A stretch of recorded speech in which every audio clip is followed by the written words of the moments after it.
Buenas tardes a todos, muchas gracias por estar aquí y muchas gracias a los organizadores por contar conmigo para esta ocasión. Vamos a hablar de Tolkien, vamos a hablar de la Tierra Media, vamos a hablar del Señor de los Anillos y vamos a hablar, entre comillas y por decirlo así, del poder del mito en Tolkien.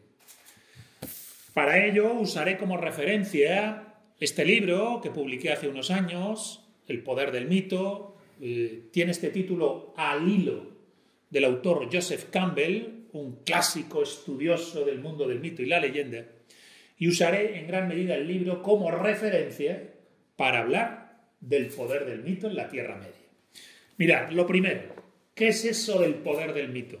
Fijaos, en la portada del libro se lee una breve reseña, una breve frase, lo correcto es una breve frase, del autor Joseph Campbell.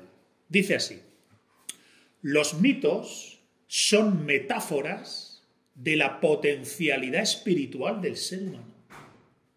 Y los mismos poderes que animan nuestra vida animan la vida del mundo.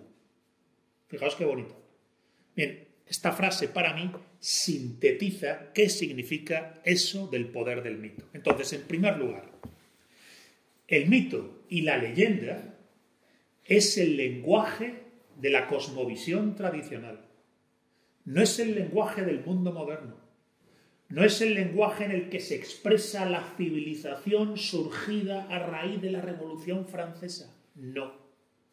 El lenguaje del mito y la leyenda es el lenguaje propio de las sociedades tradicionales, premodernas, que entienden y viven el mito y la leyenda, en primer lugar, como un pensamiento y lenguaje poético.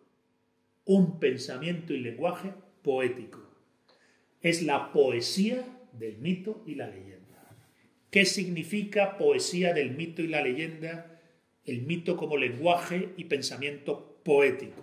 Bien, básicamente lo que significa es que el mundo en el que vivimos, que tocamos con nuestras manos, que conocemos por nuestros sentidos, es una realidad primaria, de primer orden, que sin embargo desvelamos, comprendemos en toda su profundidad, con una realidad secundaria, que es la del mito y la leyenda. El lenguaje del mito y la leyenda es el que permite ver la realidad primaria, es el que permite ver el mundo en toda su profundidad. Pudiera ser que carentes de sensibilidad poética y de pensamiento mítico, pasáramos por el mundo y tuviéramos enfrente nuestro una realidad que nos pasa desapercibida, en toda su belleza, su grandeza, su capacidad de indicarnos las verdades de nuestra propia existencia. Bien, pues para esclarecer la realidad primaria que conocemos por los sentidos, el lenguaje poético del mito, que es el que te permite ver la realidad en toda su profundidad. En este sentido, fijaos, el pensamiento mítico, la poesía mítica, no es una poesía subjetiva. Los mitos no son fruto de la neurosis, la depresión, la histeria o el desamor de un individuo. La poesía subjetiva, el encadenar palabras e imágenes que refieren a nuestro trauma interior e individual, sería poesía moderna. El mundo tradicional no hace de la histeria poesía. El mundo tradicional lo que quiere es ver la verdad, con las imágenes sugestivas del mito y la leyenda. El pensamiento mítico es así una manera de saber, de ver y de entender en profundidad la realidad en la que vivimos. Y a partir de ahí, de trasladar una orientación. Una vez que sé la verdad, ¿qué debo hacer entonces? Una vez que comprendo, entonces sí, cómo debo actuar y comportarme. Bien, muy sintéticamente esto sería el poder del mito. El sentido del pensamiento mítico y legendario, adentrarnos en la realidad, en su sentido más profundo. Mirad, leo un fragmento del libro que creo que puede ayudar a entendernos. Dadme un segundito. Mirad, lo tengo aquí preparado.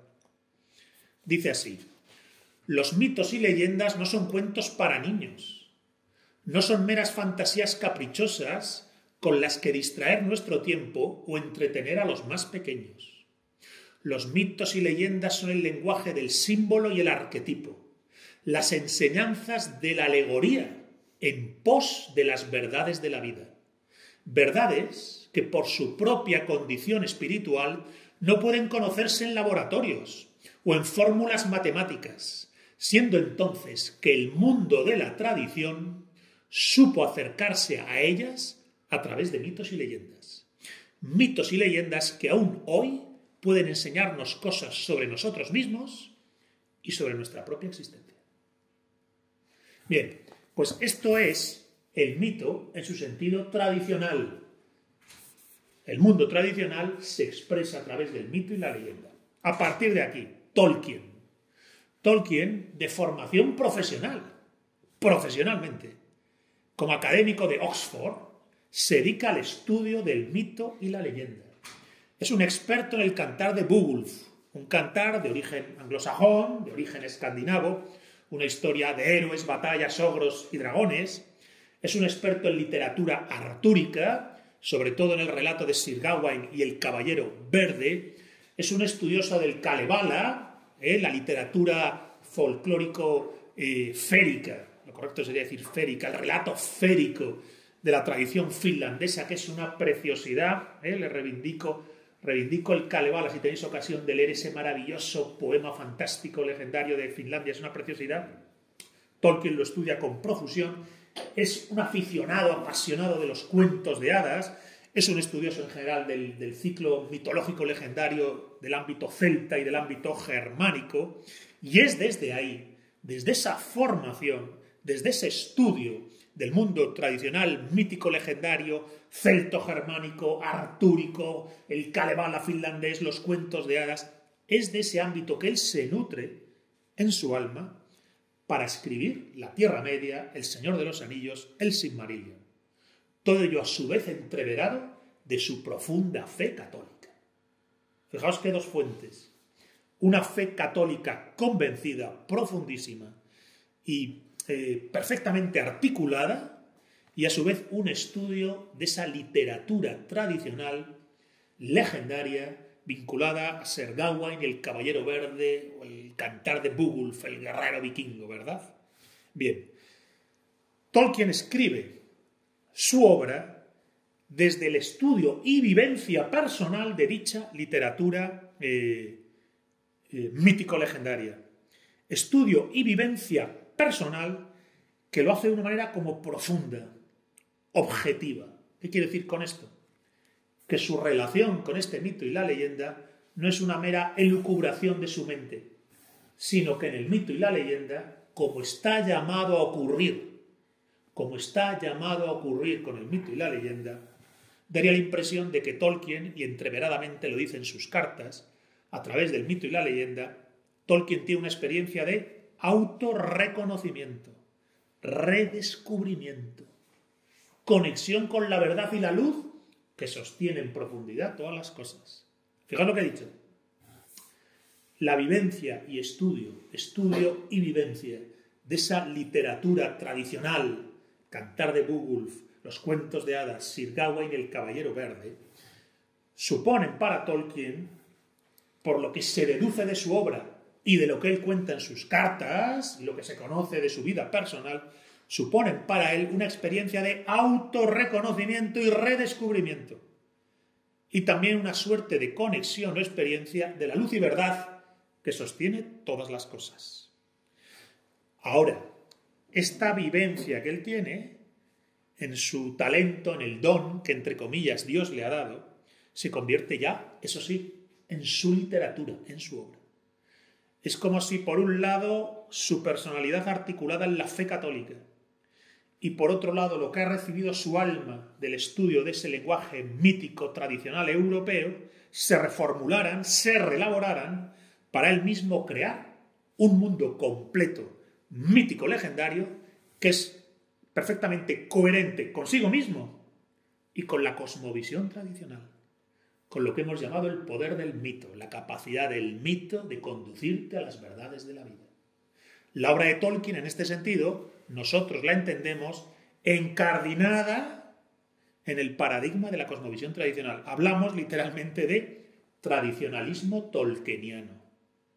Los fundamentales, los troncales de la cosmovisión tradicional se destilan y manifiestan en la obra de Tolkien en El Señor de los Anillos. Las categorías de la tradición están presentes en la Tierra Media. A partir de aquí, son muchas las capas que se pueden ir sacando de significación espiritual entonces al poder del mito en Tolkien. Podemos hacer referencia a su génesis en el Silmarillion. De todos los relatos de la creación que yo he leído, y creo que he leído todos los que hay, a mí personalmente el que más me gusta es el del Silmarillion. La génesis del Silmarillion es de una belleza y una profundidad. Conecta tanto con lo que supone el pensamiento mítico respecto de tratar de vislumbrar un mito de los orígenes, que es una verdadera maravilla. Pero no hablaré de ello aquí. También se puede, como capa de significación espiritual en la Tierra Media, en Tolkien, hablar del papel de la ambición, la ofuscación, la ira y la venganza. Hablamos de Melkor, también en el Silmarillion, ¿verdad? O de la corrupción de todas las cosas, como la única manera que tienes de relacionarte con el mundo, si te relacionas con el mundo desde la ambición, la ofuscación, la ira y la venganza. Bien, pero yo no hablaré de esto aquí. Estoy señalando que la obra de Tolkien, en la medida en que está entreverada del poder del mito, pues está encardinada en la cosmovisión tradicional, tiene distintas capas de significación espiritual. He señalado ahora mismo someramente 2 o 3. Bien, yo no hablaré de esas que he señalado. Hablaré de las que en su momento trabajé con verdadero amor y pasión cuando escribía este libro, cuando escribía El poder del mito, y que hacen referencia a 3 conceptos que yo creo que se pueden trasladar casi a la vida cotidiana, a la vida personal de cada uno en nuestro día a día, que es lo que yo llamo hay que ser como Gandalf, hay que salvar a los hobbits y hay que luchar por el retorno del rey. Con estas 3 consignas tienes un argumento de vida, hoy, mañana y los días que sigan a mañana.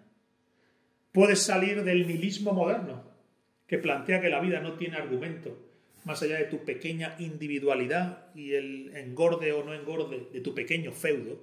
Puedes salir de ese solipsismo de la modernidad y decir, no, la vida es mucho más grande. Hay que ser como Gandalf, hay que salvar a los hobbits, hay que luchar por el retorno del rey. Entonces, hay que ser como Gandalf. Mirad, Gandalf, El Señor de los Anillos, no se dice directamente, lo tienes que inferir transversalmente la lectura del libro y después localizarlo en los cuentos inconclusos, en los apéndices, en las obras transversales que tiene Tolkien sobre la Tierra Media, casi todas reelaboradas por su hijo Christopher Tolkien. Pero Gandalf es enviado al mundo. No nace perteneciendo a la Tierra Media. Él pertenece a Valinor. Viene del mundo de los dioses. Y es enviado con una misión, junto a Saruman y Radagast. Es enviado para confrontar al enemigo del mundo. El enemigo del mundo es Sauron. La oscuridad babilónica de la Tierra Media es Sauron. Bien, pues Gandalf es enviado. De hecho, fijaos, pues lo voy a leer, también merece la pena. Lo tengo aquí, dame un segundín. Dice así. Fijaos, esto está sacado de los cuentos inconclusos, que es una obra muy interesante que escribe Christopher Tolkien a partir de apuntes y notas de su padre, del propio Tolkien. Dice, porque se dice en verdad que al estar encarnados, los Istari, los magos, tenían que aprender muchas cosas de nuevo por lenta experiencia, y aunque sabían de dónde venían, el recuerdo del reino bendecido era para ellos una visión lejana, por la que sentían, en tanto permanecían fieles a su misión, una intensa nostalgia. Así, soportando por libre voluntad las angustias del exilio y los engaños de Sauron, podían poner remedio a los males de ese tiempo. Gandalf es un Istari, como lo es Saruman y lo es Radagast. Son como ángeles enviados desde el reino de los dioses, desde el reino bendecido, desde Valinor a la Tierra, a luchar contra Sauron. Pero cuando llegan a la Tierra Media y encarnan, por decirlo así, en la Tierra Media, pierden sus cualidades angelicales. Encarnan en cuerpo, sangre y huesos. Quedan sometidos, entre comillas, a las miserias de la vida terrenal. Hasta el punto de que no es que ya sientan nostalgia por el reino bendecido, sino que pueden mallograr la misión, desviarse de su camino, naufragar en su tarea. Recordad, 3 magos son enviados: Saruman, Gandalf, Radagast. ¿Qué ocurre con Saruman? Se corrompe, no cumple su misión, se olvida quién es y a lo que ha venido al mundo, y pretende al final convertirse en una especie de segundo Sauron. Los venenos de la corrupción mundana le envenenan. Saruman fracasa. ¿Y qué le pasa a Radagast? ¿Lo sabéis? Se despista, ¿verdad? Se distrae. Fuma hierba. Y se distrae con los pájaros y las ardillas del bosque. Malogra su misión y su destino. El único que cumple con su misión es Gandalf. Enviado al mundo, ni se olvida de la misión, ni se deja corromper por el mundo. Tiene siempre presente que él tiene que cumplir una tarea, una encomienda, que es derrotar a aquello que oscurece el mundo, que envilece el mundo, que malogra la Tierra Media, que no es otra cosa que Sauron. En este sentido, hay un momento muy interesante en el libro donde dice así, fijaos.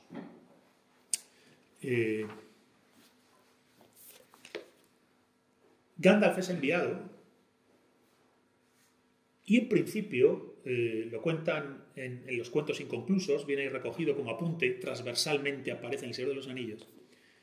Se nos cuenta que Gandalf en principio, cuando todavía es un Istari, cuando todavía es un mago en Valinor, es una especie de ser angelical, él no quiere ir a la Tierra Media, porque tiene miedo de Sauron. Le da miedo la misión que le están encomendando. Entonces, os lo leo, dice así. En un concilio de los Valar, recordad que los Valar son los dioses en Valinor, en un concilio de los Valar, convocado por Manwë, el más poderoso de los Valar, se decidió enviar a 3 emisarios a la Tierra Media. ¿Quiénes irán? Porque han de ser poderosos, pares de Sauron, pero no han de ejercitar ningún poder y vestirse de carne para tratar así con igualdad a elfos y hombres y ganarse la confianza de todos. Pero esto los haría peligrar, pues disminuirían en sabiduría y en conocimiento y los confundirían los temores, los cuidados y las fatigas de la carne. Ojo, si te mando al mundo, podrías desviarte. Es un riesgo, pero alguien tiene que correrlo, ¿verdad? Bien, pues fijaos. En un momento dado, dice, solo 2 se adelantaron. Curumo, que fue elegido por Aule, y Alatar, que fue enviado por Orome. Son 2 de los que van a ser enviados. Y luego dice, Manwë, el más poderoso de los dioses, preguntó dónde se encontraba Olorin. Este es el nombre original de Gandalf cuando vivía en Valinor y todavía era un ángel y no un sabio.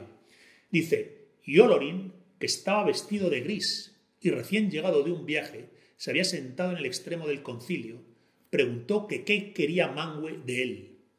Manwë contestó que deseaba que Olorin fuese como tercer mensajero a la Tierra Media.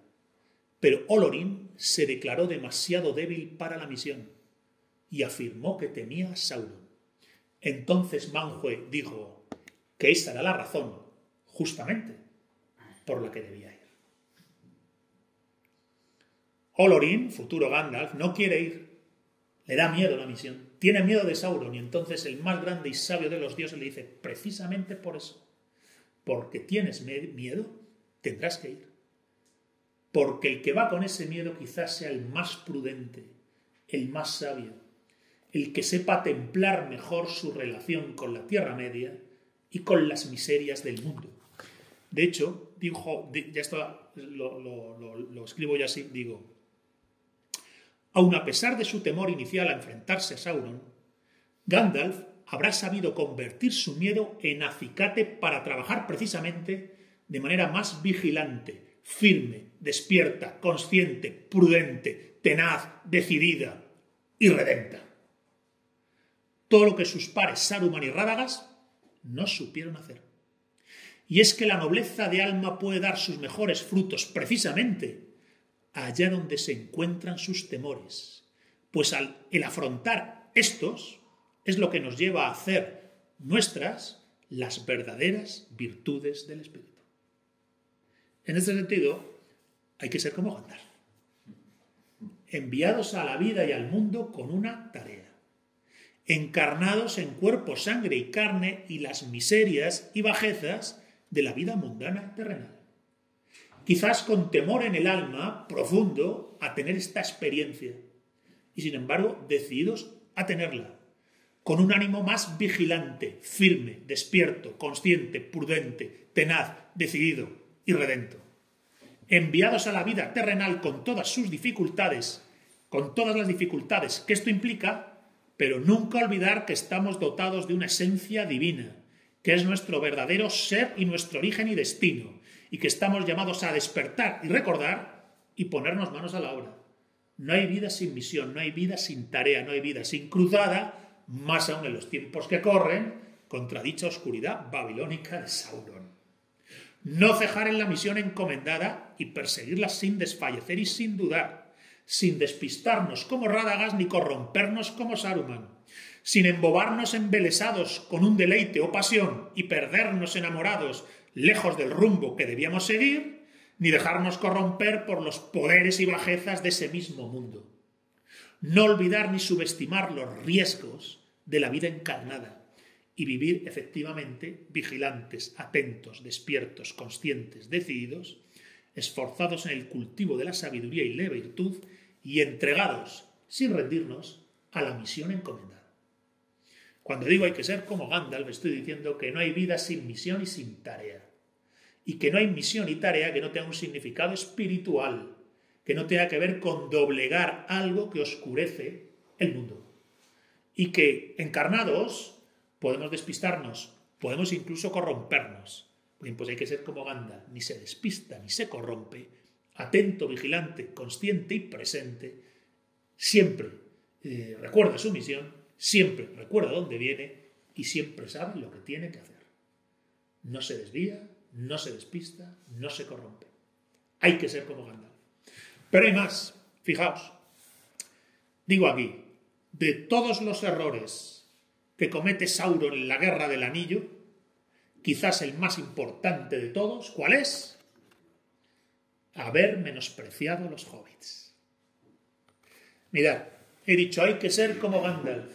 La sabiduría de Gandalf, ¿verdad? Todo lo que he dicho de Gandalf no es sino apelar a vivir con sabiduría, autoconocimiento y voluntad y decidida de actuar conforme a dicha sabiduría y dicho autoconocimiento. Bien, pues no basta con eso. Si queremos derrotar a Sauron, Tolkien hace un hallazgo literario maravilloso.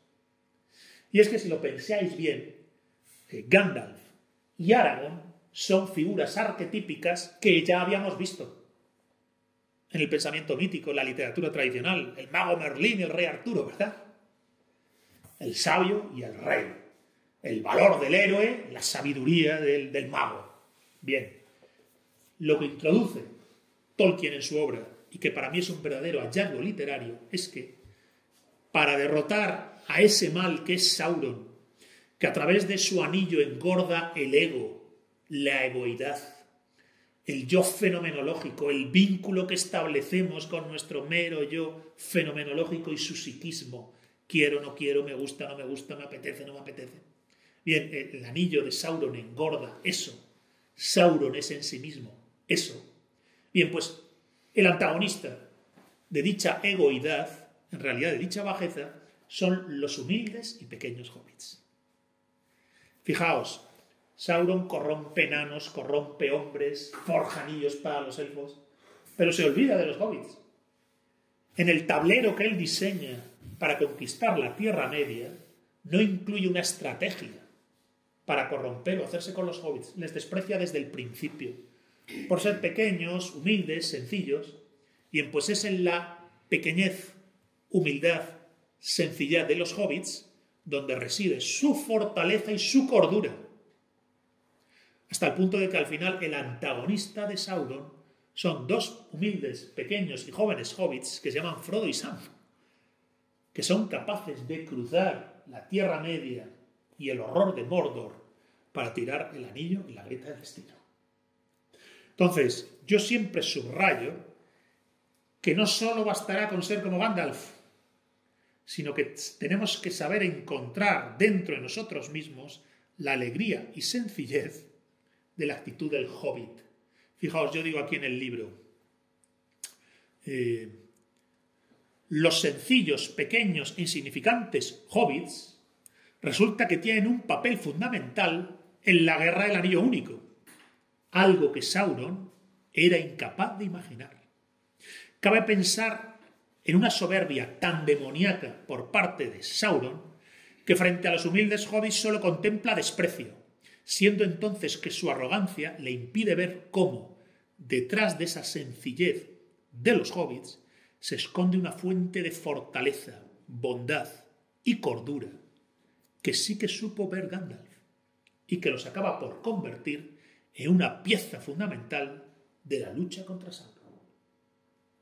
Es esa comarca humilde, alegre, llena de vecindad, de calor humano, de encuentro, de amistad orgánica, donde hay unas palancas de poder y fuerza que te protegen de la corrupción del anillo, que te protegen hasta un punto. El pobre Frodo en el instante final fracasa, que si queréis hablamos después del fracaso del pobre Frodo. Pero son los hobbits los únicos que pueden asumir la terrible tarea de cargar con el anillo. A nuestro entender, digo en mi libro, los hobbits son la grandeza de alma que se esconde en las gentes sencillas. La fortaleza y bondad muchas veces irreductible que encontramos en gentes de vida sencilla y cotidiana, entreverada, sin embargo, de profunda espiritualidad. Una espiritualidad natural y espontánea, que no nace ya de ninguna formación o catequesis y que tiene mayormente su origen en un fuerte sentimiento de comunidad, de hacer comunidad y encuentro, de convivir y conllevar con alegría y sana compañía la existencia. Ese es el mundo del que surgen Sam y Frodo. Y eso es lo que les hace realmente fuertes a pesar de ser pequeños. Y eso es lo que sabe ver Gandalf y sabe ver Aragorn. Fijaos, el rey legítimo que vendrá, Aragorn, ahora hablaré de él, el guardián de la tradición, el enviado desde el mundo de los dioses para guiar a hombres y elfos contra Sauron, los dos, Aragorn y Gandalf, se dan cuenta de que los hobbits no son poca cosa y que parecería que quizás la pieza fundamental de la guerra del anillo es contar con la humildad, sencillez y cordura de los hobbits. Por eso siempre digo que hay que ser como Gandalf y hay que salvar a los hobbits. Hay que impedir que los lazos orgánicos, sanos, de comunidad, encuentro, amor, afecto, simpatía, amistad, alegría en torno a las cosas sencillas, alegría alrededor de esas pequeñas cosas que sin embargo están llenas de luz.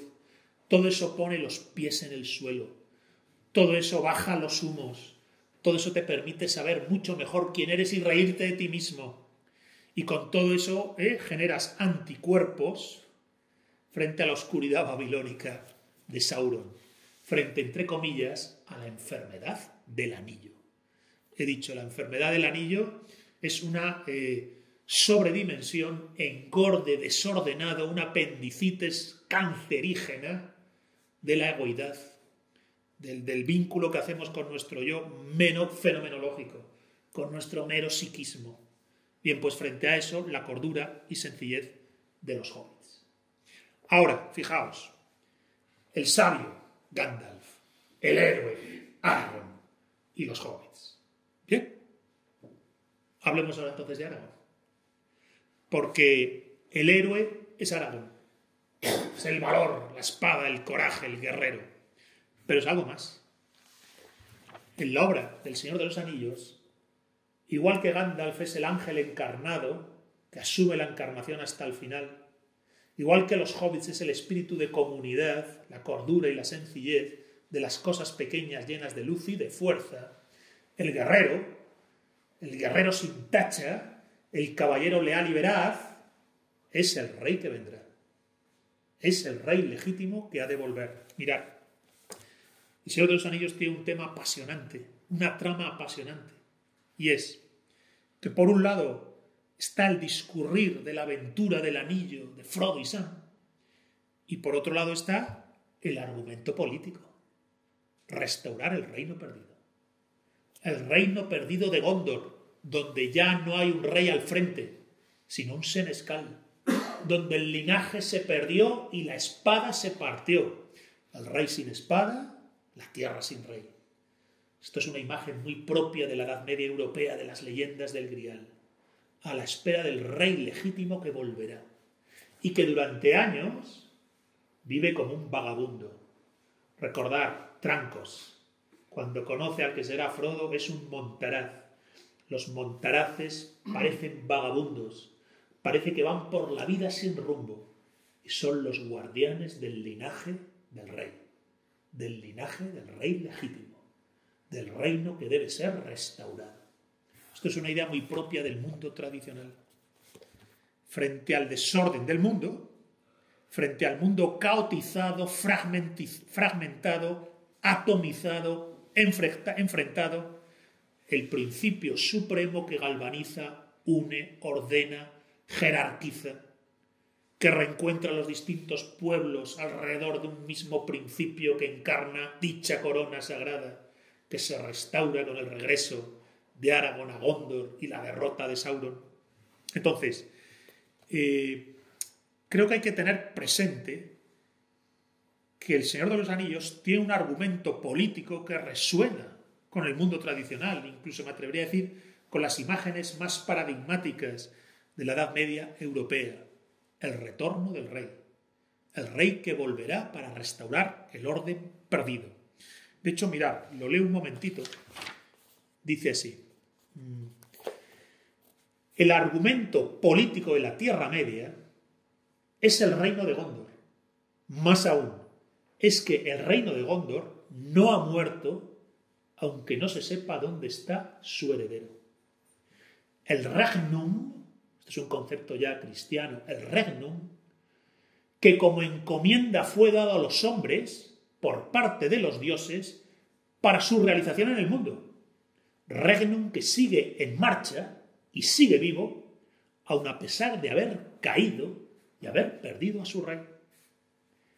Estás llamado a luchar por el reino, incluso cuando el reino está destronado y la espada está rota. Pues el argumento del reino perdido es ser restaurado. El argumento de la espada rota es volver a forjarla. Y el argumento de los montaraces que llevan vida vagabunda y guerrillera es preparar el retorno del rey legítimo. Bien, este es el argumento de la tradición. La cosmovisión tradicional es restaurar el orden, el cosmos, en el mundo caotizado y desordenado de la modernidad. El argumento político del Señor de los Anillos no podía sino llamarse, como se llama el tercer tomo, el retorno del rey. En este sentido, fijaos, digo aquí también, un segundito, dice, hay que luchar por el retorno del rey, hay que ser leales del rey oculto, del rey que vendrá. No vale ni desesperar, ni abandonar, ni olvidar, ni replegarse a la patria chica y carnal de nuestra comarca o nacionalidad. El proyecto por excelencia de la Tierra Media es el regnum, por caído que esté u olvidado que se encuentre. Esa es nuestra patria espiritual, designio divino que es a su vez encomienda para los hombres y mujeres de este mundo, para llevarlo a cabo con esfuerzo y humildad, y en cuya lucha, más allá de la victoria o la derrota, se cifrará el sentido verdadero de nuestra libertad. Cualquier otra cosa nos aliena de nosotros mismos y del sentido misional de nuestras vidas. el argumento de la vida es ser como Gandalf, salvar a los hobbits y luchar por el retorno del rey. Pues se puede decir que el reino, el concepto metafísico del reino, lo que nos traslada a los hombres es que no es solo una construcción humana, perecedera y contingente, sino que es una manifestación de un designio divino que entrevera las acciones de los hombres. En este sentido, con el retorno del rey, auspiciado por Gandalf, que corona a Aragorn en Gondor, toda vez que Sauron ha sido derrotado y los hobbits han sido reconocidos como actores principales de la Tierra Media, toda esa escena no es sino la restauración de la cosmovisión tradicional en las imágenes simbólicas de Tolkien y su Tierra Media. Por un momento casi nos recuerda a Carlomagno en el medievo europeo. Entonces, hay que ser como Gandalf, hay que salvar a los hobbits, hay que luchar por el retorno del rey, hay que restaurar el reino perdido. Y es así como tomarse la vida. Aunque seas un humilde zapatero, te dediques a lo que te dediques, desde tu trinchera, la que te toque, en este mundo en el que parece que Sauron se impone, hay que ser como Gandalf, hay que salvar a los hobbits, hay que luchar por el retorno del rey. Pero hay más, quiero dar un contenido más, que no aparece en este libro, pero que para mí es fundamental, y es que estas tres consignas propias del mundo tradicional no son sino ideas propias de la cosmovisión tradicional vestidas con la poesía del tradicionalismo tolkieniano. Aparte de estas tres ideas, quiero trasladar una más, que es el reencantamiento del mundo. La obra de Tolkien está escrita desde una vivencia del mundo como un lugar encantado. Y con esto quiero decir en el que es posible, a pesar de todo y más allá de todo, la luz y la verdad. El mundo está dotado de sentido y de significado. No es un lugar desolado, desgraciado, apartado de la gracia. No. El mundo de Tolkien, cuando digo que está encantado, es porque en él, más allá de las miserias, de la cotidianidad, de la mundanidad, habita la luz y la verdad. A través de la poesía tolkieniana, del poder del mito tolkieniano, se nos invita a un reencantamiento del mundo, que yo explico en mis conferencias muchas veces a partir de lo que llamo un nuevo concilio de Elrond. Mirad, no sé si os acordáis en la novela o en la película, si la habéis visto, que se organiza en Rivendell un concilio, ¿verdad? El concilio de Elrond. Llegan elfos, llegan hombres, llegan enanos, llega Gandalf, llegan los hobbits. Y entonces se pone sobre el tapete la situación. En la película se ve, no tanto, en el libro es más claro, cada uno de los emisarios que llega al concilio tiene algo malo que contar. Todos ellos dicen, hay una oscuridad de fondo en el mundo. Detrás de las cosas cotidianas se están dando pistas y señales de una oscuridad que avanza. Por esto que vimos en el bosque, por esto que vimos en el llano, por esto que vimos en la ciudad, por esto que vimos en el poblado, los enanos, los hombres, los elfos, los emisarios que llegan a Rivendell al concilio de Elrond, todos vienen con una preocupación. Una sombra que antes era más lejana, cada vez es más cercana y evidente. Daría la impresión de que las tinieblas pudieran cernirse sobre el mundo. Y es entonces que Gandalf dice, efectivamente tenéis razón. Es que Sauron ha vuelto y se ha armado en Mordor y pretende conquistar la Tierra Media. La oscuridad que veis debajo de la realidad mundana y cotidiana es el anuncio de lo que se nos viene encima. Y de hecho ha aparecido el anillo único, que si no lo destruimos, nos destruirá. Joder, vaya. El concilio de Elrond se ponen las cartas sobre la mesa y está la cosa jorobada, ¿verdad? Bien, pues yo digo que ahora estamos en el nuevo concilio de Elrond. ¿Qué es el nuevo concilio de Elrond? Bueno, pues imaginar que la guerra se perdió, que Sauron ganó, que el anillo no fue destruido. O mejor aún, que sí, que el anillo fue destruido, que el primer rey de los hombres fue Aragorn, pero que años y años y años después tenemos a Pedro Sánchez.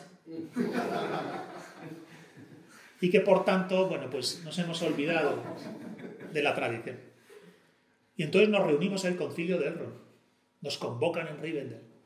Y llegamos distintos hombres y mujeres de distintos lugares del mundo, de distintas edades, inclinaciones y ecuaciones. Y entonces lo que llegamos allí es para decir, oye, está pasando algo que nos llama la atención. ¿Qué es? Que sobre la oscuridad reinante, que parece que lo tapa todo, sin embargo, debajo hay luz. Al revés de lo que ocurría en la novela. La oscuridad ganó. Estamos en la oscuridad babilónica. Estamos en el Kali Yuga, ¿verdad? El reino del anticristo. Bien, pues nos reunimos y resulta que debajo de la cotidianidad del mundo y su aparente ofuscación, miseria y nihilismo, miseria espiritual, nihilismo existencial, resulta que hay constantes chispazos de luz en personas, en libros, en películas, en reuniones como estas. Bien, pues esos chispazos de luz que vemos son el regreso, por supuesto, del Rey que vendrá. Son el anuncio de que ninguna oscuridad dura siempre y que nos toca a lo mejor ejercer de montaraces o guerrilleros, pero que efectivamente, debajo de la noche que se cierne sobre el mundo, ya hay anuncio de la luz que no puede apagarse. Incluso a veces me gusta decir que ha aparecido otra vez el anillo único, pero el anillo único que es contraimagen del anillo de Sauron. Fijaos, se dice que Sauron no puede crear nada, solo puede corromper cosas o imitarlas a la inversa.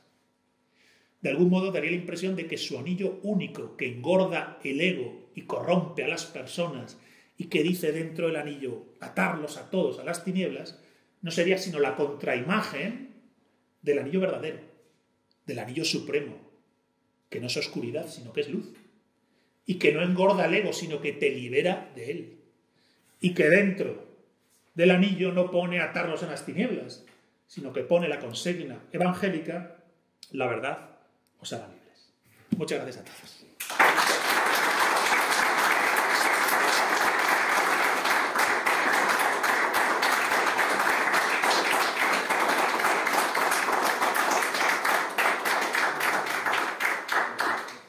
Vamos muy bien de tiempo, son 40-45 minutos, que es lo que tenía en mente, así que tenemos 15 minutos, si os parece, para una tertulia, preguntas, planteamientos, lo que queráis. Entonces, si alguien tiene alguien que comentar, alguna cosa que decir. La primera que te quería decir es que no sé si estoy equivocado, pero creo que eran 5 Istaris. Son 5 Istaris, son los 3 que conocemos y los 2 magos azules, que no se mencionan en El Señor de los Anillos, que se mencionan, no sé si en el Silmarillion, seguro en los cuentos inconclusos, y que son enviados a Oriente. Entonces, Christopher Tolkien localiza una carta en la que piensa, una carta de su padre, donde su padre especulaba sobre el destino de los magos azules y decía que quizás se habían corrompido. Tras la caída de Sauron, sin embargo, ellos se habían quedado aislados y corruptos y habían generado sectas demoníacas. Bien, bueno, pues de Aragorn a Pedro Sánchez, pensemos que al final es que quedó un remanente de oscuridad y, joder, así estamos. Más cosas. Adelante, señorita. Bueno, en primer lugar, mil gracias por la conferencia o la charla. Me ha encantado, de hecho, prácticamente me ha emocionado. Gracias también a Carlos Sergio por invitarlo, porque una maravilla. Y yo, nada, 2 comentarios y una pregunta. El primer comentario, bueno, yo soy fanática de Tolkien, Silmarillion, Señor de los Anillos, todo lo que tenga que ver. ¡Ay, qué bien! Me encanta. Recuerdo, sí. Además, me encanta también como prácticamente el libro de filosofía, ¿no? Sí, así es como yo lo planteo. Justo, es que es un libro de filosofía que incluso... Yo digo que es un manual de la cosmovisión tradicional. ¿Qué es el mundo tradicional? ¿Qué es el mundo tradicional a la contra del mundo moderno?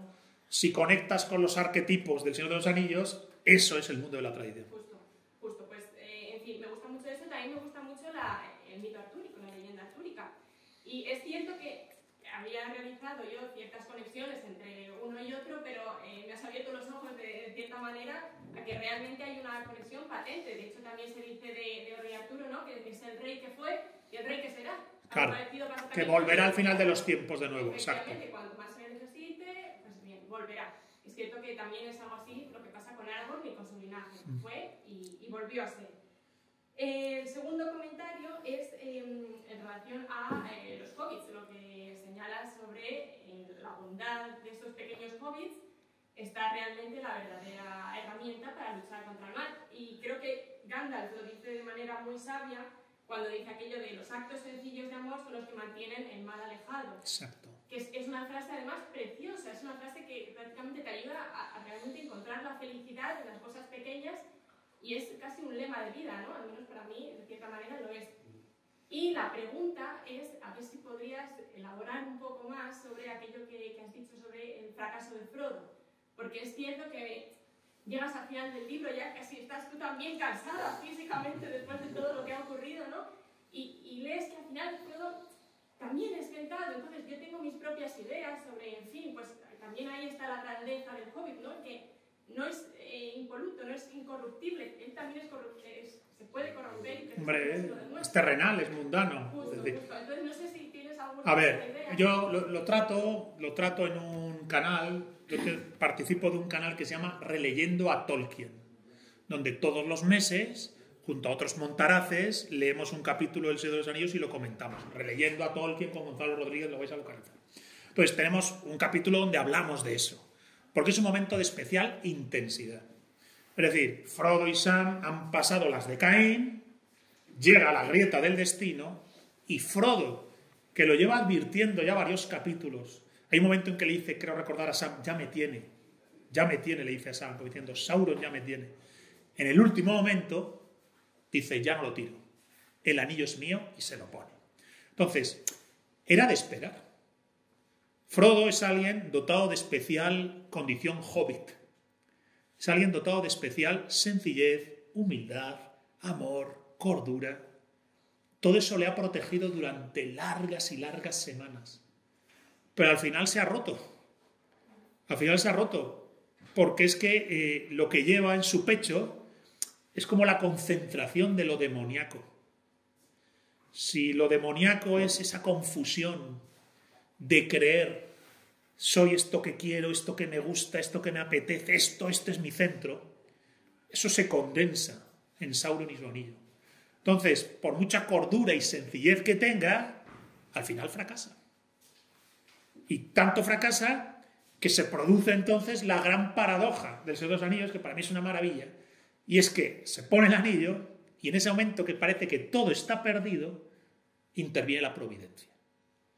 Porque si a alguien el anillo le ha destrozado la vida y la cabeza, es al pobre Sméagol, que se convirtió en Gollum, la criatura más miserable de la Tierra Media. Bien, la enfermedad del anillo en Gollum es máxima. Bien, pues es la enfermedad del anillo lo que mata a Sauron. Es el Gollum capaz de arrastrarse en la mayor de las bajezas, de saltar sobre Frodo y de un bocado arrancarle un dedo y ponerse y saltar de alegría con el anillo, entonces caer, ¿no? Resbalar y caer al abismo, a los fuegos del volcán y morir.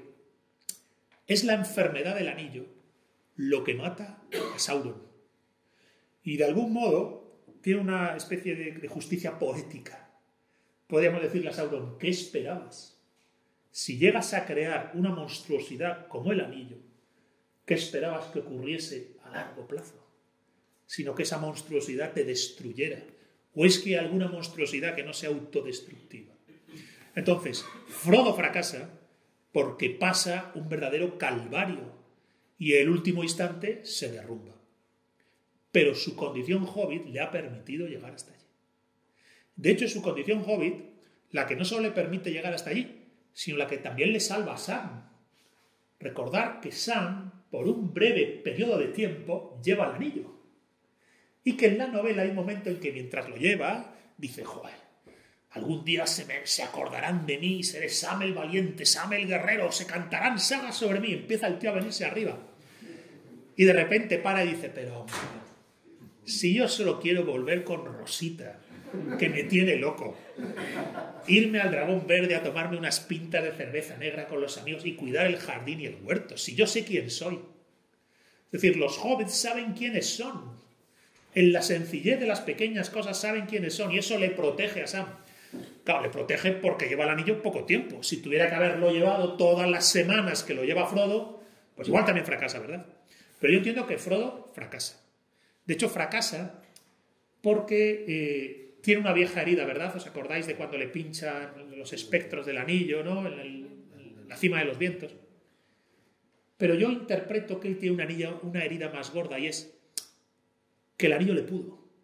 Eso se te queda dentro. Recordad que cuando vuelve, él no está en paz. Él, por decirlo así, pierde la inocencia del hobbit. La inocencia del hobbit es su anticuerpo frente a Sauron. Los hobbits están protegidos por esa sencillez e inocencia. En parte él la pierde el día que dice, no tiró el anillo y se lo pone. Entonces, por eso se le llevan a Valinor. Entonces, es un personaje que tiene, yo siempre digo, no sé, con Frodo siempre, ¿vale? Hay que estar con él siempre, porque por lo que él pasa es terrible. Tan terrible que cuando vuelve a la comarca, que es lo que él más ama en este mundo, no puede volver a ser un alegre hobbit. Sam vuelve a ser un alegre hobbit, el que más. Además se consigue a Rosita, ¿no? Y Merry y Pippin, ¿verdad? Pero el pobre Frodo no vuelve a ser ya un hobbit alegre y sencillo como lo fue. La experiencia del anillo le hiere por dentro. Lo dice en el libro, dice, tengo una herida que no se cierra. Y es entonces que, bueno, pues la palabra con Gandalf, que tiene que volver a Valinor, con el resto de los elfos, cruza al otro lado donde sí puede sanar. Entonces, luego con Frodo siempre, vamos. O sea, lo que aguanta, lo que hace, lo que sufre, fracasa porque es humano fracasar, la providencia está de su lado. Recordar que Bilbo no mata a Gollum, y cuando Frodo le dice a Gandalf, ¿por qué no lo matamos? Dice, no mates alegremente. Por lo que sea, esa criatura miserable hace parte de esta guerra del anillo. ¿Quién sabe qué papel podría tener en algún momento? Y hay otro momento en el que Faramir le tiene con la flecha puesta y le dice a Frodo, mato a esa criatura asquerosa. Y dice Frodo, no lo mates. Bien, pues esa caridad que siente Frodo respecto de la criatura miserable, ten en cuenta que quizás el único que es capaz de darse cuenta de la miserable condición de Gollum es Frodo. En algún momento, aunque esto lo especulo yo, o no viene en la novela, tengo la impresión de que Frodo dice, ostras, podría pasarme eso a mí. La enfermedad del anillo provoca esto. La enfermedad del anillo te distorsiona tanto que acaba siendo esto. Entonces, Frodo es el gran héroe del Señor de los Anillos. Pero es un héroe que tiene una profundidad espiritual grande, un significado espiritual grande, porque queda herido en el alma. Cuando se pierde la inocencia hobbit, vaya, estás jodido. Pues hay que salvar a los hobbits. Hay una especie de inocencia, de alegría inocente que hay que mantener. Mejor que te llamen tonto. Mejor que te llamen tonto, pero hay una especie de alegría inocente que no hay que perder. Para poder estar ahí en el Dragón Verde con los amigos, tomando esas pintas que hacen los hobbits, ¿verdad? Y enamorarse de Rosita con esa alegría y espontaneidad, hay que tener una inocencia ahí. Que bueno, que yo pienso que el mundo moderno precisamente quiere destruir. El mundo moderno especialmente quiere destruir esa inocencia. Por eso reivindico, hay que salvar a los hobbits y hay que aprender del héroe Frodo. Una pregunta. Dime. Exactamente, ¿dónde se enfrentaron el Balrog contra Gandalf el Gris? ¿Cómo que dónde se enfrentaron? En las minas de Khazad-dûm, en el puente de Khazad-dûm. O sea, en las minas de Moria y en el puente de Khazad-dûm. Vamos a ver, no sé por qué lo preguntas, los enanos excavan tan profundo, no sé si conocéis la historia, excavan tan profundo, que llegan a un lugar en el que está enterrado y metido una criatura de la primera edad. Cuando lees el Silmarillion te das cuenta de que la Guerra del Anillo son 4 páginas. Es la tercera edad. Está la primera edad, que es la más grande, la segunda, que es la caída de Númenor, la Atlántida de Tolkien cae, y el Señor de los Anillos, que es la tercera edad, que es el final. Entonces, de la primera edad, de las épocas remotas, del origen del mundo, quedó una criatura malévola, no creada por Sauron, creada por Melkor. Melkor es Lucifer. Es el padre de Sauron. Sauron era la mano derecha de Melkor. Bien, pues entre las criaturas monstruosas que crea Melkor está el Balrog. Bien, pues los enanos cavan tan profundo que despiertan al Balrog. Entonces, en el puente de Khazad-dûm, donde se enfrentan Gandalf y el Balrog, hay una especie de encuentro casi, no sé, de resonancias legendarias. Es un demonio del primer mundo, un demonio de los orígenes, contra el enviado, contra Gandalf. De hecho, ahí Gandalf muere y renace, convertido en el Caballero Blanco. El jefe de la Orden de los Magos era Saruman. La prueba iniciática que supone la caída de Gandalf en el pozo de Khazad-dûm peleando con el demonio, para luego subir a lo alto de la montaña y derrotarlo en la cresta, le permite renacer como el Caballero Blanco. Para mí hay toda una enjundia bastante filosófica en el tema de, en el puente, frente a frente, el abismo debajo, el demonio de la primera época, el demonio de la primera edad y Gandalf. Y de esa suerte de caída, en la cual, sin embargo, caes pero sales victorioso, el renacimiento de Gandalf el Blanco. Que cuando se le encuentran por primera vez Aragorn, el enano, Legolas, Gimli y Legolas, Gandalf al principio, no sé si recordáis en la escena del libro, no sabe muy bien quién es, duda por un momento. Dice, Gandalf, dice, sí, efectivamente, así me llamaban. Él ha tenido una especie de transmutación alquímica. Ya no es Gandalf el gris, es Gandalf el blanco. Infinitamente más poderoso que antes, infinitamente más poderoso que Saruman. Entonces, bueno, tiene su enjundia el episodio del Balrog y el puente de Khazad-dûm, y un poco nos permite también ver la profundidad con la que está inoculando en la obra Tolkien imágenes propias del mundo de la tradición, con esa resurrección de mago blanco que va a hacer Gandalf. Sí, me gustaría, lo que he escuchado muchas veces, la importancia que Tolkien le daba a la literatura, al idioma, el inventarse los idiomas dentro de... Sí.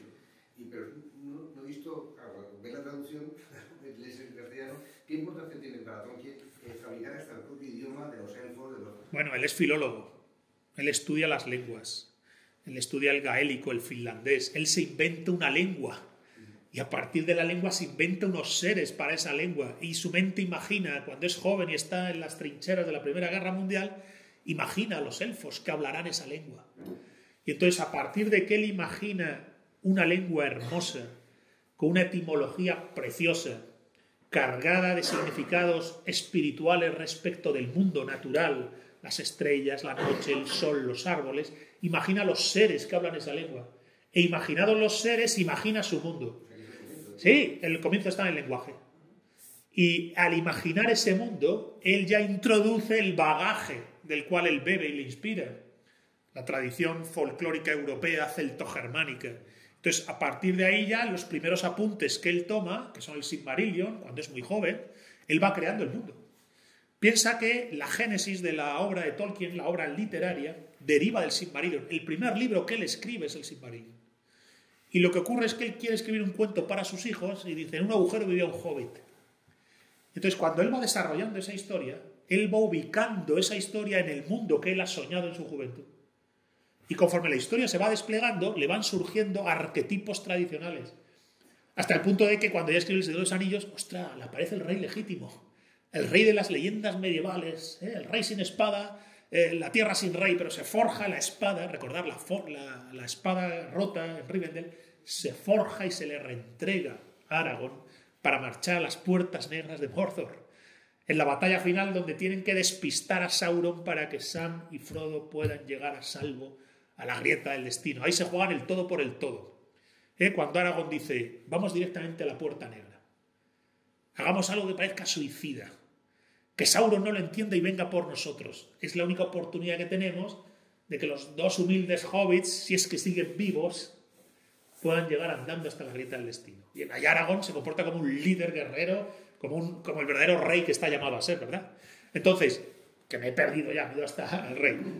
Efectivamente, el lenguaje hace una parte fundamental en la obra de Tolkien. Es como la chispa, a partir de la cual su imaginación va a crear ese mundo secundario, que es la creación poética. Hemos dicho la realidad primaria y el pensamiento mítico como una realidad secundaria que es real en la medida en que te da las verdades de esta. Es como la clave que te permite ver en profundidad las cosas. Creo que tiene una carta Tolkien donde habla de los árboles. Dice, la gente no los ve. Dice, como no piensan mágica, poéticamente, pero ostras, un árbol, ostras, y este ser. Cuanto más hunde sus raíces en el suelo, más suben las ramas al cielo de donde recibe el sol que le da la vida. Joder, en sí mismo el árbol es un mensaje, coño. Entonces, ese pensamiento poético es el único que te permite ser realista. Es Es decir, frente a la modernidad descreída o frente a la poesía subjetiva que he dicho que es la histeria del individuo, el pensamiento mítico poético real, tradicional, el pensamiento mítico poético tradicional, te mete en la realidad. No hay nada más realista que mirar el mundo con magia y poesía. Es la única manera de ver ese árbol. Sí, yo tenía una pregunta. En primer lugar, muchas gracias por su conferencia. Y enhorabuena porque creo que es muy sugestiva y muy sugerente a la que nos hablamos. Yo la verdad que leí El Señor de los Anillos tenía 14 años, hace ya casi 40 años. Y después, a partir de ahí, lo he leído varias veces y he leído también gran parte de la obra de Tolkien. El segundo libro que yo leí fue El Silmarillion, de Tolkien. Y ahí, usted ha hecho antes mención a este pasaje que yo lo releo frecuentemente, que es el Génesis del Génesis de Silmarillion. Es una preciosidad, sí. Porque es una preciosidad, con la sinfonía, con la nota discordante. Y dos anotaciones. Yo, tal como lo entiendo, y yo quería preguntarle su opinión, si usted lo ve también de la misma forma, es un Génesis que realmente entronca con la concepción tradicional y con muchos mitos tradicionales, pero no es maniqueo en absoluto, sino que es una concepción donde no están el mal y el bien en el mismo plano. Que no, para nada. No, maniquea, que en algunas culturas y en algunos mitos sí que lo tienen, pero este no lo tiene. Y después, por otra parte, digamos que es el marco de referencia desde el cual se puede entender ya todo El Señor de los Anillos. Exacto, sí. Esa es la impresión que yo tuve cuando leí este pasaje. Me gustaría conocer su opinión. Bueno, pues es que efectivamente el Silmarillion está entre mis 10 libros favoritos de la vida mundial. Yo tengo mi lista y digo, estos son los 10 libros de mi vida. Pues ahí está el Silmarillion. De hecho, me parece una de las cosas más hermosas que he leído en mi vida. Recuerdo la primera vez que leí la música de los Ainur, es que lo tengo grabado. Dije, Dios mío, es como si no era solo hermoso, sino que dije, esto es verdad. Estas imágenes metafóricamente me dicen la verdad del universo y de la vida. De hecho, cuando visité la tumba de Tolkien, me llevé el Silmarillion y frente a la tumba de Tolkien leí el arranque de la música de los Ainur. Entonces, ¿qué ocurre? Que no es nada maniqueo, es decir, no es el Dios del bien y el Dios del mal en igualdad de condiciones. Es el absoluto que genera con esa música maravillosa el universo y que cada una de las entidades que se despliegan en ese universo sonoro, musical de armonía y belleza, tiene libre albedrío para ser uno con esa verdad que se despliega o desviarse conforme a su propio criterio. Esa disonancia ya es el mal. Y esa disonancia es Melkor. Pero Melkor es diminuto respecto de Eru Ilúvatar. De hecho, es diminuto respecto de Manwë, el más grande de los Valar. Es verdad que en principio Melkor es el más hermoso de los hijos de Ilúvatar. Pero la propia disonancia que él quiere trasladar a la creación le hace a él mismo ser disonancia. Y él acaba convirtiéndose en lo que es. Recordar que Melkor vive entre asustado y enfadado, en las entrañas de su mina, ¿verdad? Con la corona, con los Silmarils, que le atormentan, pero es incapaz de quitársela porque la desea. Entonces, no hay maniqueísmo. Lo que hay es la corrupción. La corrupción por una especie de conducta desordenada respecto del libre albedrío. El libre albedrío de Melkor es desordenado, pues pretende ser él, literalmente se dice así en el Silmarillion, el director y gestor de esa sinfonía, de esa gran obra. Es incapaz de decir, la verdad me hace libre. Es incapaz de decir, yo me hago uno con el Padre, ¿no? Él dice, mi propia libertad individual me hará verdadero y yo seré uno conmigo mismo y no con el Padre. ¿Verdad? Entonces, no hay que olvidar que Tolkien se mueve en las coordenadas perfectas de un católico educado por un sacerdote católico español, lo sabéis, desde niño, lo tiene muy claro. Entonces, sin que él pretenda hacer catequesis, porque no es así su obra, él no es así, no está haciendo catequesis, pero las coordenadas en las que él vive se trasladan a su génesis, a la música de los Ainur. Entonces, bueno, pues yo a quien no lo conozca recomiendo, es una lectura reposada que requiere de una actitud un poco de búsqueda de la experiencia literaria, que ya no se tiene, ¿no? La gente no lee, no sabe leer, se sientan 5 minutos, el puto móvil. Bien, pues yo invito a la mierda el móvil, a la mierda las redes, la tele, lo que sea, y con una luz agradable tener la experiencia de la lectura reposada, ya sea de literatura, en el sentido mítico, legendario, tradicional, del tradicionalismo tolkieniano, ya sea en el ensayo, en lo que sea, pero lectura reposada. En el Silmarillion de manera evidente se requiere de ese momento de recogimiento literario, que por cierto cada vez es más difícil, ¿no? Los jóvenes hoy en día, pues no sé, los que tenemos aquí, cuánto tiempo dedican a la lectura al día o a la semana, a la comprensión del mundo a través de los sabios que han sido, que en el mundo han sido, que decía Fray Luis de León, ¿verdad? Pero yo siempre digo que si quieres enderezar la mente y quieres enderezar el alma, y enderezar la mente y enderezar el alma es lo que hace un guerrero. ¿Os imagináis un guerrero con una espada torcida? ¿Os imagináis un arquero con una flecha doblada? ¿Os imagináis un guerrero con una espada que al golpear se rompe? Bien, pues tu alma es tu espada. Y lo que más forja y endereza el alma de la espada es la lectura, el estudio, la meditación y la oración, no el puto TikTok. Que tenía una duda, que si hay algún orden especial, con todas las historias que hay son de historia relacionadas con la Tierra Media, que si hay algún orden que sea mejor para entender... Vamos a ver, el orden de lectura, entiendo, porque no vas a empezar con el Silmarillion, sería el Hobbit, el Señor de los Anillos, el Silmarillion, y te recomendaría incluso un apéndice que son los cuentos inconclusos. Esos 4 libros, el Hobbit, el Señor de los Anillos, el Silmarillion y los cuentos inconclusos. Y con esos 4 libros, si tienes la sensibilidad abierta, si quieres forjar tu alma, es decir, yo quiero tener enderezada el pensamiento, enderezada la palabra, enderezada la actitud, bueno, pues si quieres eso, la obra de Tolkien se convierte en tradicionalismo tolkieniano y te forja. Pero el orden yo creo que sería el Hobbit, el Señor de los Anillos, el Silmarillion, los cuentos inconclusos. Bueno, yo creo que lo queremos saber tú un poquillo. La última serie de Amazon, eres como... No, la última serie de Amazon relacionada con... Sí, con los Tolkien, sí. ¿Eres como el resto de, digamos, expertos sobre los anillos que, digamos, odian un poco esta saga o sacas algo del No, nada, la basura. Todo. Nada, cero. Nada, ¿no? No pierdas ni un instante de tu tiempo en esa basura. No, fíjate, yo que te iba a decir que a mí me ha gustado.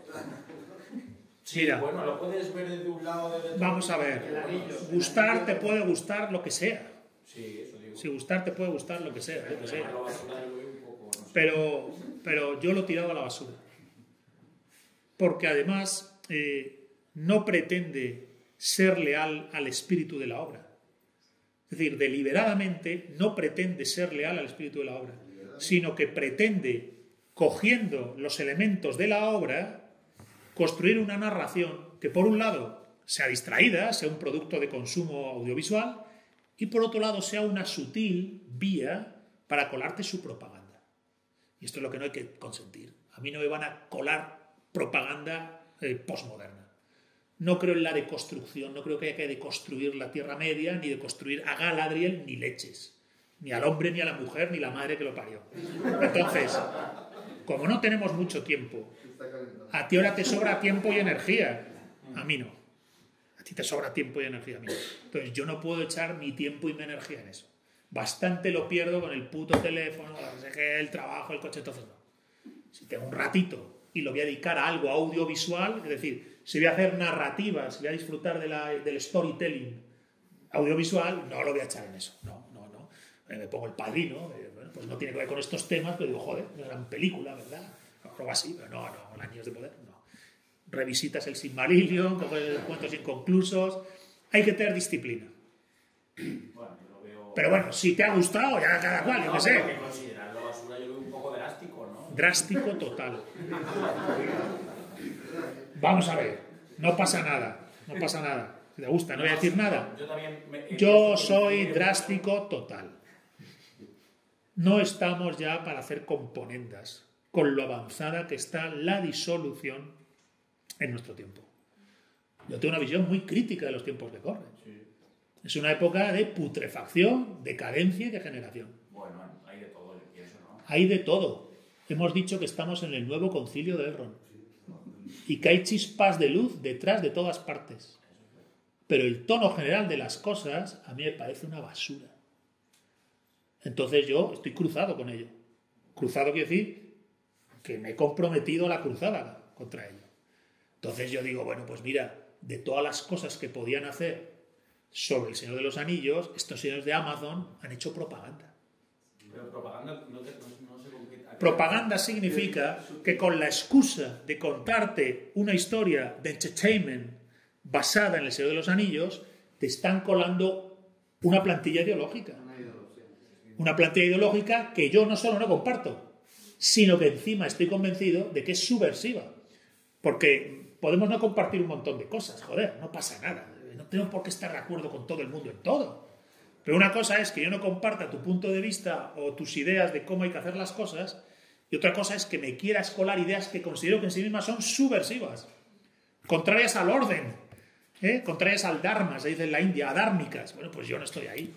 De hecho, no solo no estoy ahí, sino que cojo y digo, es una basura, no voy a perder mi tiempo en ello. Tu opinión en general, bueno, aparte, a mí me gustaría preguntarte por Tom Bombadil, pero eso quizá tapa mucho. En general piensas que, bueno, si quieres responder, por favor, pero las películas que han hecho, las tres películas, ¿han hecho mal que bien? O bien? No. La trilogía original hizo más bien que mal. La trilogía original fue una bendición.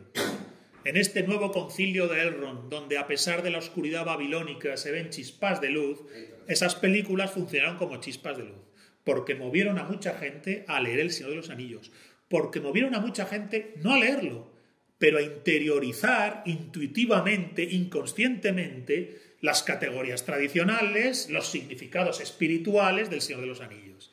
Entonces, en la bolsa de bendiciones que siempre hay en toda vida humana y en toda época, esas tres películas están dentro.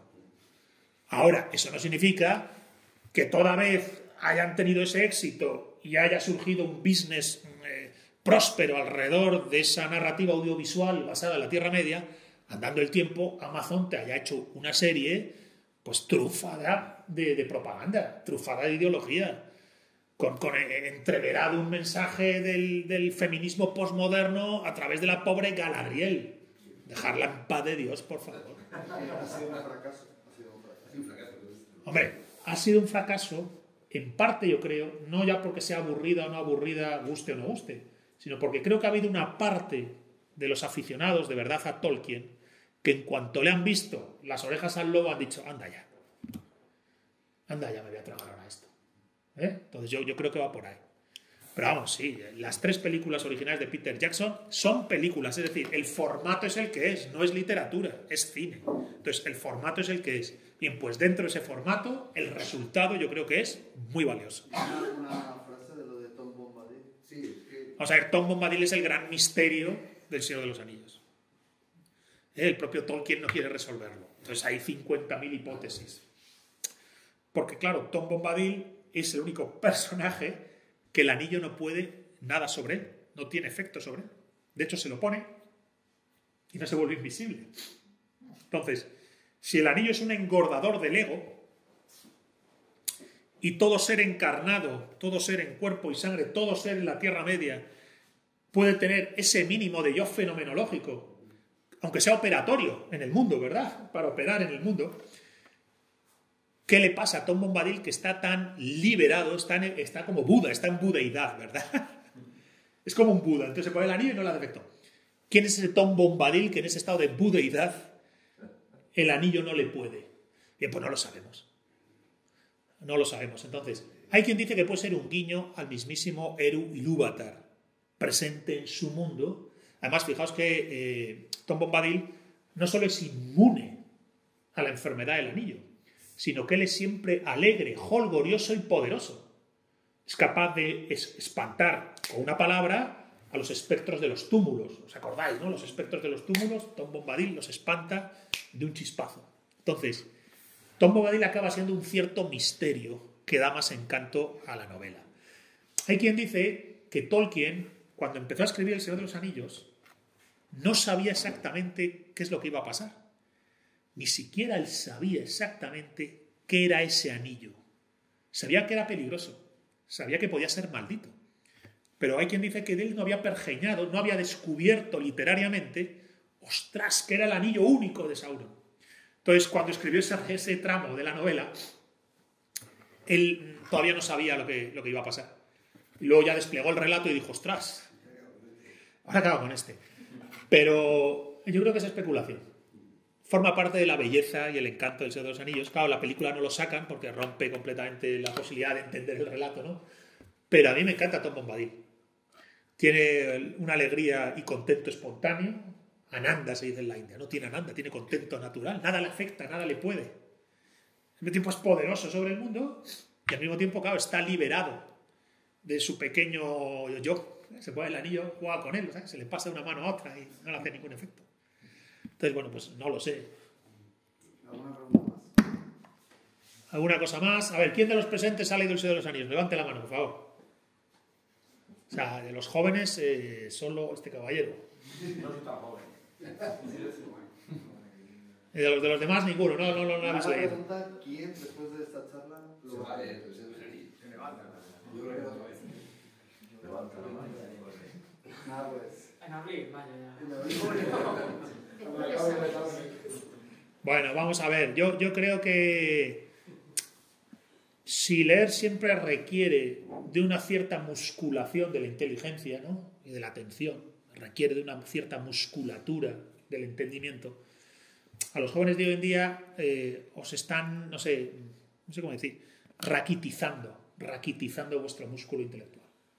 Es decir, si tú vas raquítico a un gimnasio con un cuerpo escombro, que se dice ahora, ¿dónde vas, cuerpo escombro? Entonces llega el monitor del gimnasio y dice, hostia, bueno, pues te voy a poner estas pesas, pero vas a tener que hacer dieta y te va a costar mover 100 kilos en el press de banca, amigo, porque es que estás hecho una birria. Bien. Pues yo creo que el músculo de la atención, de la inteligencia, de la comprensión, está raquítico. O sea, tenéis cuerpo escombro intelectual. Esto pasa. Y eso hay que corregirlo. No lo puedes consentir. La debilidad es tu enemiga. No hay nada peor en esta vida que ser débil. Y no hay debilidad mayor que la del entendimiento. Entonces, para muscular y fortalecer el entendimiento, el pensamiento, la intelección, el estudio y la lectura es fundamental. Yo a todo el mundo le digo, no dejes de ir a levantar pesas, no te quedes cuerpo escombro, pero no dejes de estudiar y formarte, de la manera que sea, como sea. Yo qué sé, si no te da por la literatura, pues por lo que te dé, joder. Pero en el estudio y la comprensión de las cosas, tienes que tener una palanca de fuerza. Porque ser un piltrafilla intelectual va en tu contra. Ser un piltrafilla intelectual va en tu contra. Otra cosa es que me leas muy bien el libro de la vida, que pudiera ser.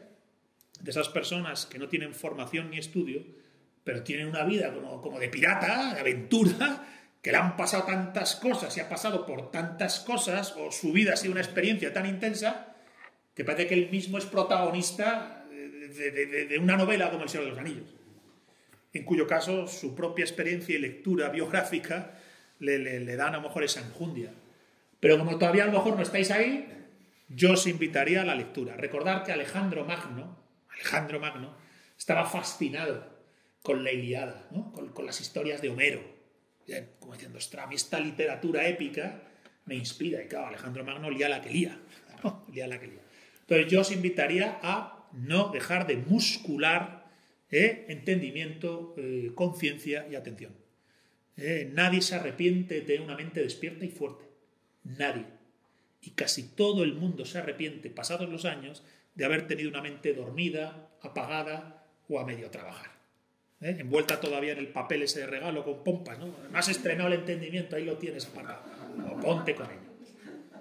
Y para eso, pues joder, el Señor de los Anillos puede servir, ¿no? Como primer batido de proteínas, ¿no? De musculación. Muy bien, pues muchas gracias por estar con nosotros. Muchas gracias.